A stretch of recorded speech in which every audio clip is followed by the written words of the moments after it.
बता रहे हैं हाथ गोरा करने का तरीका, जो इतने इजी और आसान है। आप घर में भी कर सकते हैं इसे। सबसे पहले आप ले लें आधा नींबू, 1 चुटकी मीठा सोडा।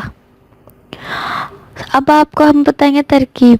सबसे पहले आप लें आधा नींबू ले लें, फिर उसके ऊपर 1 चुटकी मीठा सोडा डाल दें और फिर उसको अपने हाथों पर रब करें और 10 से 15 मिनट तक उसको रब करते रहें और आप उसका रंग देखें, आपका हाथ कितना गोरा और मुलायम हो जाएगा। उसके बाद हाथ धो लें, फिर आप अपने हाथों पे गुलाब करके लगा लें।